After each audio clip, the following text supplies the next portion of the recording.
I don't give a fuck if they label me as ghetto. Because ghetto to me, it's just black. We just black, we culture, we us, we unapologetically us. Like, we don't give a fuck. So Hey y'all, welcome back to the Just a Girl Show. My name is Janine. If you are new here, if you're new, of course, hit that subscribe button. Turn your notifications on so you never miss an episode. And if you're a subscriber, welcome back to the channel.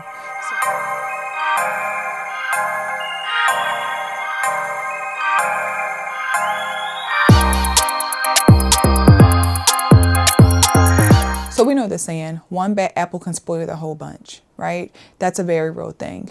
Whenever I've talked about us as a whole, right, as black women, what the majority does ruins it for the minority, and it affects us all. And I've gotten a lot of pushback from that. A lot of pushback where women are like, oh, what one woman does don't affect me. What she don't affect me. Why do I need to care? I ain't got nothing to do with it. And you're wrong. You're wrong. What the larger group does and what they put out there makes it look bad for all of us. The ones who are not ghetto, the ones who are not disrespectful, the ones who are not just out here causing chaos into the world. and I don't give a fuck if they label me as ghetto. Because ghetto to me, it's just black. We just black, we culture, we us, we unapologetically us. Like, we don't give a fuck. And unfortunately, that reality became a thing for a group of black women in Virginia. And I'm going to share this clip and we're going to come back and talk about it. Somebody break it up. This is sad, y'all. My sister circles and I were out celebrating our Friendsgiving. We arrived at the restaurant. Shortly after arriving, we only had time to give drink orders. We didn't even get our drinks. And a physical altercation happened between two African-American women. We did not know them. We were not affiliated with them. They were at another table. They began to fight.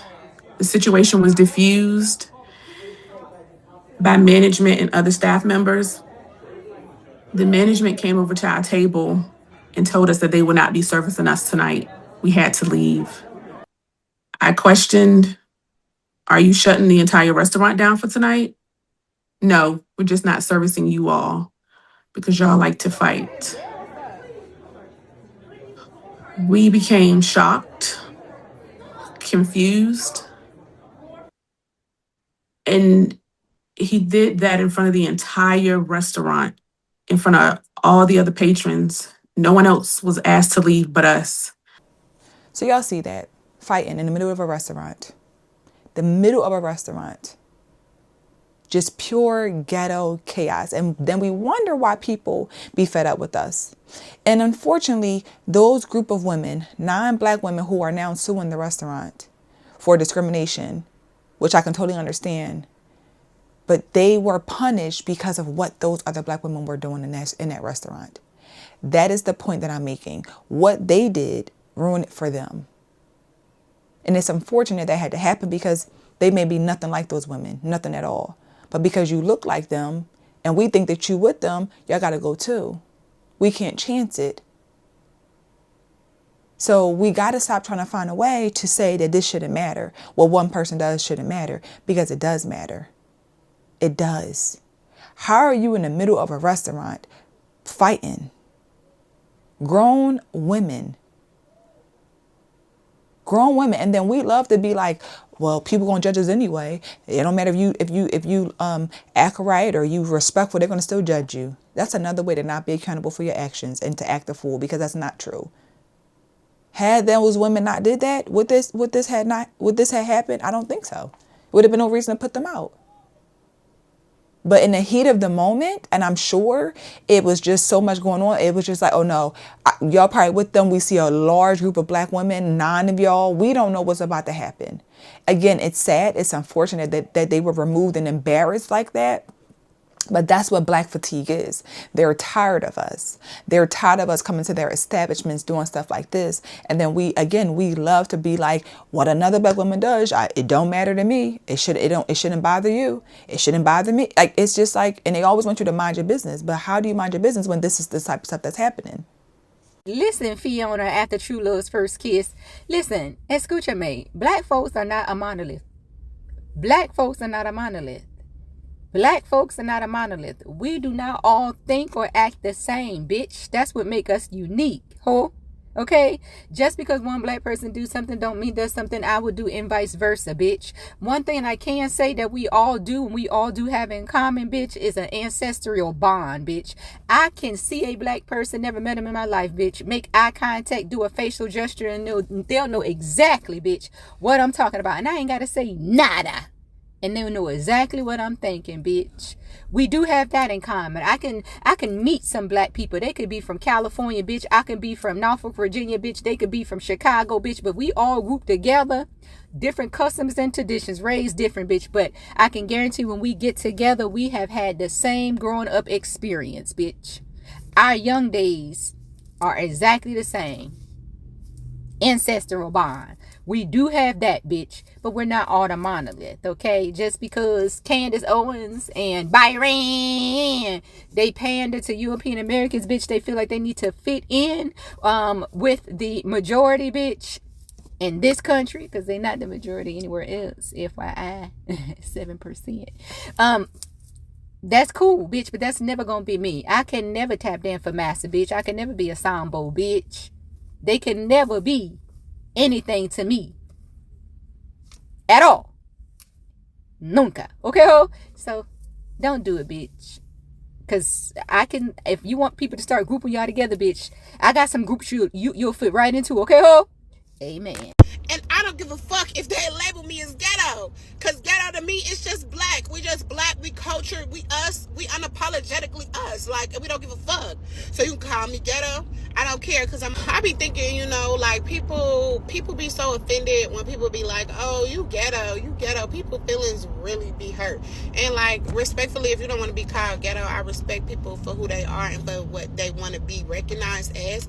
So respectfully, if you don't like that, I won't call you ghetto. But a bitch like me, you call me ghetto, baby, big ghetto, big whatever the fuck you want me to be. If you want me to be ghetto, I don't care. I don't care, because we big degreed up in this bitch.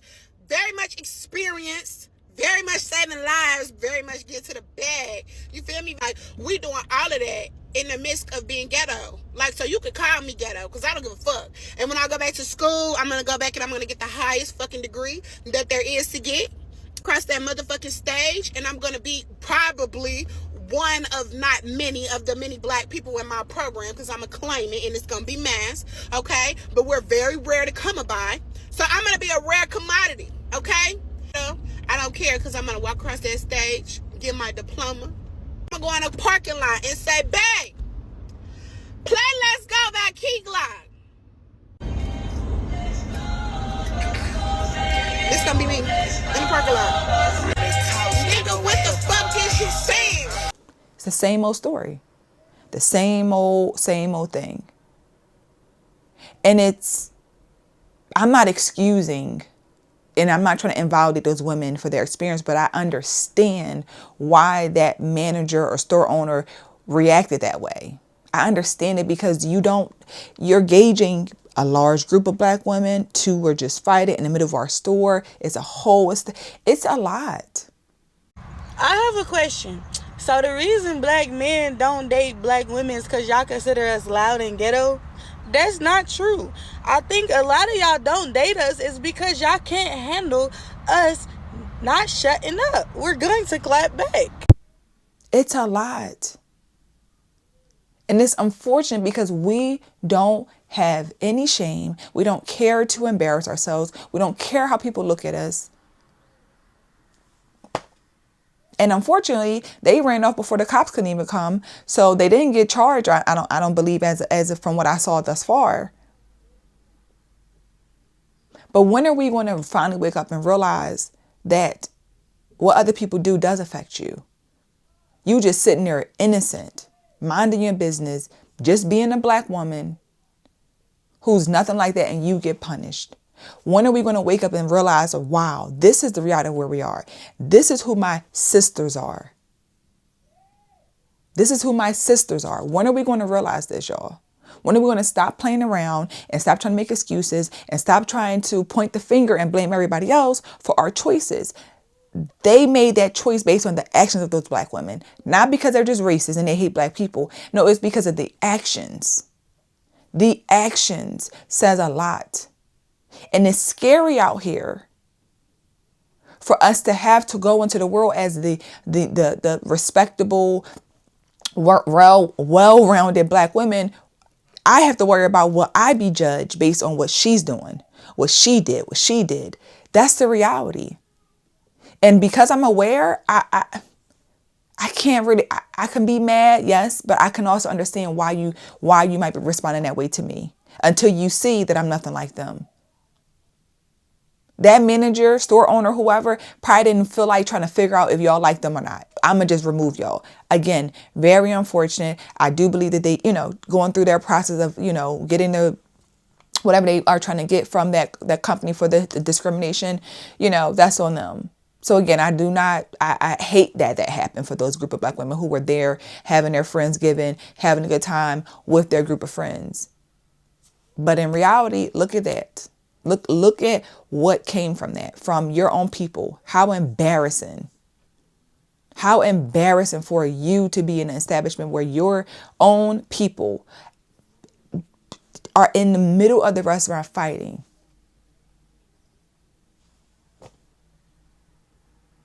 But again, they love to say it shouldn't matter. Nobody should care. Mind your business. How do you mind your business when this is what it is? Were there children there? What if those women were there with their children? To have your black little girls have to explain to them why we got put out. Because they made us look bad. We've always, for the most part, most people have been taught the company you keep plays a big factor in how you will be perceived. Be mindful of your friends, because if you hang with a bunch of hoes, people would think that you a hoe. It has never changed. But somehow, because we don't want to be we don't want to be honest about where we are as black women, we find a way to be like, oh, that don't matter. We good. We don't got to worry about that. It's a problem. And this is disgusting. It's nasty. It's ghetto. It's all the things that that unfortunately is representing the majority of black women in today's time. And it's unfortunate. But this is what it is. So I'm going to keep speaking out about this stuff. I'm going to keep bringing this up to your attention, because this is exactly why I have this channel, is to show y'all that we need to change. Because if we don't change, we will continue to be lumped in a group and we will all get treated like we are a bunch of wolves. So let me know your thoughts on this topic in the comments. Drop it down below. Share what you think. Hit that thumbs up button if you enjoyed the conversation. Of course, subscribe to the channel, and I'll see you guys in the next episode. Bye.